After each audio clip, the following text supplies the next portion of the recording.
കുഞ്ഞാക്ക, താക്കോലിതാ. അണക്കൊക്കെ ചാവി വേണല്ലേ? ഇതൊക്കെ എന്താണ്ട കരുതിയത്? ഇന്നെ ഒരു മോയിന്താക്കാന്ന് വിചാരിച്ച? ഈ കിടക്കുന്ന ഓട്ടോറിക്ഷ മുഴിക്കനും നിന്റെ ചോര നീരും വേർപ്പാ അറിയാണക്കൊക്കെ.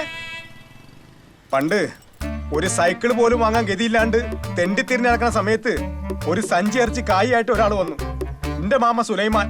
ആ സഞ്ചി ഇങ്ങോട്ട് തുറന്ന് കാണിച്ചു എന്നല്ലാണ്ട് അതിന് 10 പൈസ തന്നില്ല, അറിയോ? അന്ന് തുടങ്ങിയതൊക്കെ എന്റെ വാശി. അവിടുന്ന് ഉണ്ടാക്കിയതാണ് ഈ കിടക്കുന്നത് മുഴുവൻ, അല്ലാതെ ഒന്നും എന്റെ വാപ്പാടെ സ്വത്തല്ല. അതൊക്കെ ഞങ്ങൾക്ക് അറിയാലോ കുഞ്ഞാക്ക.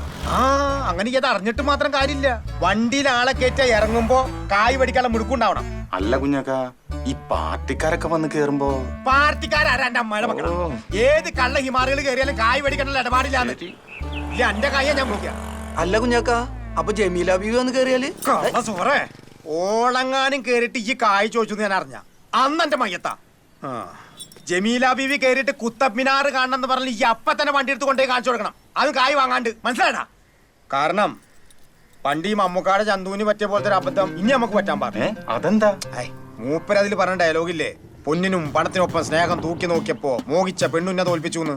അത് പ്രത്യേകിച്ച് പണിയും കൂലിയൊന്നും ഇല്ലാണ്ട് വാളും പരിചയൊക്കെ പിടിച്ച് അങ്ങോട്ടും കൂടെ ഒക്കെ നടന്നുകൊണ്ട് തോറ്റുപോയതാവും. ആ തോൽവി ഇനി ഒരു ചെറുപ്പക്കാരനും സംഭവിക്കാൻ പാടില്ല. എന്തെപ്പ ചോദിച്ചാലും അപ്പ എടുത്തു കൊടുക്കണം, ഇല്ലെങ്കിൽ ഇതൊന്നും കയ്യിൽ നിൽക്കില്ല. അല്ല വരണ്ടല്ലോ.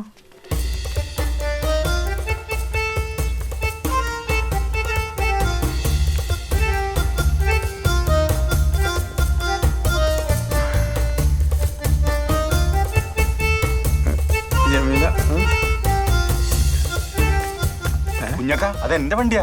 മനസ്സിലാടാ പന്നി, ഇതിലേതാ ചാവി? ഈ ചുവന്നത്. അണക്കൊന്നും സുഖമില്ല, അണക്ക് തൂറില്ല. എനിക്ക് ബാക്കി എല്ലാരും കൊടുത്തേ. മാറണ്ട് പടച്ചോനെ, ഗോൾഡൻ ചാൻസ്. അല്ല എന്റെ കൈ എവിടെ?